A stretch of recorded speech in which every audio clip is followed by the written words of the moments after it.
Ledio Halili dhe Kristi Sajtlar janë me mua në studio për të diskutuar për kombëtarin. Mirë se erdhët.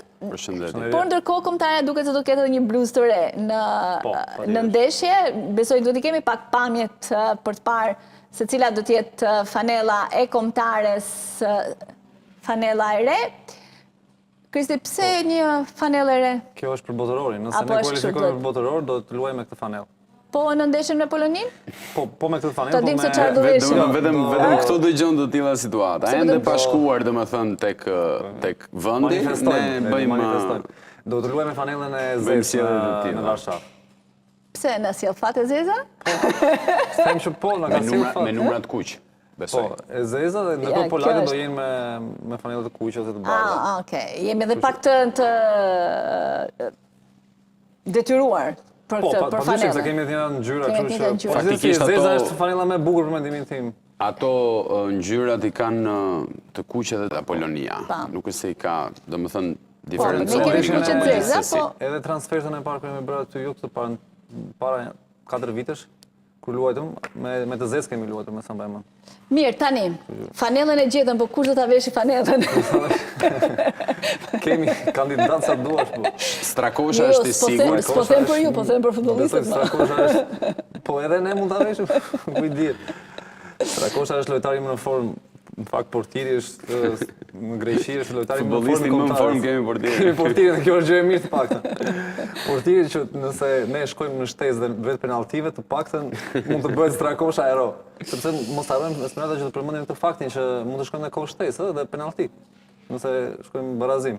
Se ne gjithmonë jemi mprehur që fitore apo humbje. Kemi dhe barazim. Fitoria është kualifikimi. Nuk jena humbje si në mprefas, një vetëm për fitore. Kemi gjithmonë atë kokën tonë janë dy rezultate, sepse duke qenë se edhe pjesa e grupit, pikët, tani nuk ka pikë. Tani është vetëm një ndeshje. Është vetëm një ndeshje. Pra, në mos 90 minuta vazhdon shtesa. Do përgatitesh ndeshjen edhe për shtesën.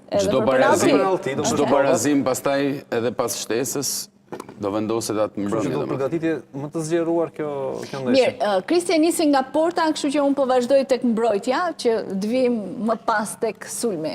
Tani për të bërë një analizë të gjerë të le të themi të lojtarëve që janë më në formë ose të bindjeve që kanë në kokë Silvinho për të hedhur në fushë 11 shëndeti më të mirë, them që jemi në momentin më të papërshtatshëm të mundshëm.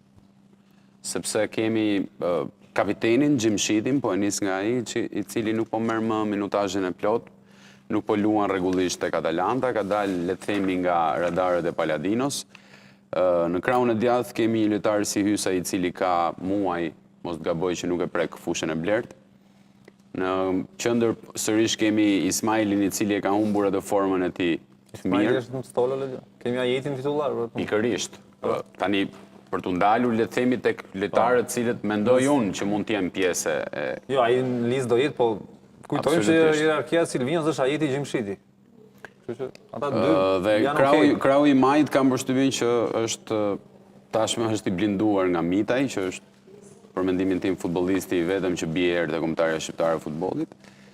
Dhe mes fusha është deri diku e plotësuar me disa lojtarë si Ramadani që... Mbarojmë pak me mbrojtjen që të marrim në mendim Kristi dhe pastaj kalojmë. Këto janë mbrojtësa tanë Esmeralda, nuk është se kemi ne luksin, kemi 30 mbrojtësa edhe të kemi mundësi. Minuta apo jo, ndoshta edhe Hysa i cili nuk luan prej kohësh, besoj që ka eksperiencën e dur, absolutisht, gjithë kanë eksperiencë. Zgjidhje një ndeshje, çështja është e minutazhit që kemi për të përballur. Hysa ka luajtur më mirë kur s'ka pasur minuta. Ai ka kapacitetin që të dalë lojtari në ndeshje. Po vetëm një ndeshje, ama vetëm një ndeshje. Shpresoj. Po ne një na duhet. Një na duhet. Për vërtetës ndeshjet e fundit i kanë nxjerrë shumë të mirë. Po prandaj po them që kur s'ka pasur minuta atje ka luajtur më mirë me kombëtarët. Në fakt çuditërisht kjo ka ndodhur edhe me futbollistë të tjerë.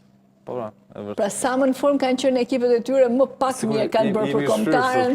Shiko, kombëtarja është tjetër motivim me Esmeralda. Domethënë kur vjen te kombëtarja munduhesh që të japësh maksimumin edhe sidomos në këtë fazë ku ndodhemi ne që për herë të parë synojmë të shkojmë në botror ose më saktë kemi shansin për të shkuar.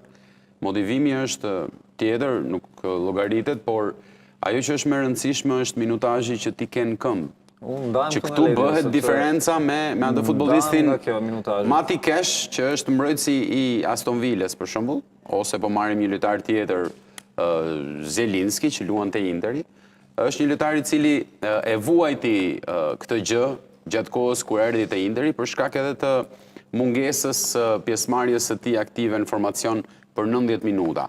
Dhe pati le të themi një rënje konstante nga forma që kishte treguar te Napoli. Gjatë kësaj periudhe ai ka marrë minuta shumë më shumë se që mori vitin që kaloi dhe ka treguar një performancë në rritje. Pra sa më shumë minuta të kesh në fushën e blert, aq më mirë është për futbollistin. Unë nuk e shoh analizën tënde, unë nuk e shoh domethënë jo, ke drejtë në parim, po nëse do të ishim në një normale të thua që Hysa tani është më i freskët në thonjza për të qenë gati për kombëtar. A nuk ka luajtur më mirë këto kohë se sa kur ishte? Po dakord, po jo gjithmonë, nuk është e prerë me thik kjo gjë. Jo, po s'është po, mund ta çaj kemi parë deri tani sa. Lidhja me parim është në rregull sepse kjo Eredios për mua qëndron në momentin që ne jemi në fillim të një fushate kualifikuese, duhet që patjetër të kemi gjithë lojtarët në linjë në rregull me minuta. Ne jemi në fund të një cikli që ndoshta rezulton i suksesshëm ose jo. Qartë, po këto futbollistët, domethënë përveç se stërviten, duhet të kenë edhe minuta në fushë. Është një lloj siç thotë një trajner për një futbollist që rikthehet nga dëmtimi. Pa marrë minutat në fushë nuk mund të futet. Dakor, edhe mund të futet, se kemi parë që këtu edhe ndeshje po të shohësh me Serbinë, ndeshje me Anglinë, po të shohësh lojtarë nuk kanë luajtur, se çfarë bëjmë ne nga halli absolutisht që do ta bëjmë se je i detyruar, se kaq është numri i futbollistëve.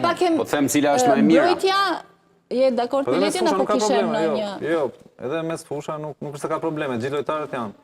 Aslani, Sheu, Laçi, Ramazani janë të gjithë. Katër ke thënë deri tani. Madje po me 3 futbollistë përbëhet mes fusha, nuk është se ka nevojë për shumë. Në stol nga këta, Ramadani ndoshta. Vjen keq që Ramadani është më në formë nga të gjithë, mendoj unë. Nuk dihet, ndoshta Ramadani ose Julian Sheu, një nga këta mund të zgjedhë Silvinho. Ndoshta një avantazhuar është Sheu sepse ka luajtur edhe ndeshjet e fundit, por Ramadani me atë që ka treguar mund të jetë një kandidat për ta ulur Sheu në stol. Po gjithsesi do shihet ato ditët e fundit gjendja. Do t'i duhen të dy, sepse ndeshjet janë shumë afër dhe janë dy ndeshje që kanë përshtypjen do të shkëmbojnë shumë. Është një ndeshje, duhet ta fitosh atë ndeshje për të shkuar te e dyta. Nëse ne mendojmë se kemi 2 ndeshje, besoj që do bëjmë do ta sparën me këtë logjik, jo. Lewandowski. Jo, po përgatitje vetëm për 2 ndeshje do i bësh. Edhe lista do i bësh për 2 ndeshje. Besoj që do jetë me 26 lojtarë. Ndeshja e dytë varet drejt për drejt nga ndeshja e parë. Në rast të një rezultati negativ në ndeshjen e parë, po duke qenë se i bën përgatitja për ndeshjen e dytë është 0. Normale, po. Si është mes fusha, se kam përshtypjen mbrojtja është shumë e rëndësishme në të dyja këto ndeshje duke parë kundërshtar që kemi përballë. Unë besoj që ai do shkoj prapë me 2 mes fushor me tipare mbrojtëse. Si Laçin besoj që me shumë mundësi do jetë nga minuta e parë. Me Aslanin dhe Sheun sepse 2 mes fushor me tipare mbrojtëse, 2 mes fushor me tipare sulmuese. Tipare sulmuese nuk kemi dot ne. Sepse është risk të heqësh Laçin të fuzësh për shembull aty po them Bajramin apo dikë që. Po ashtu ka luajtur gjithmonë 2 krahët mes fushorët e krahëve, ashtu i ka pasur gjithmonë. Prandaj po themi që lista mund të shohim se cila do jetë lista.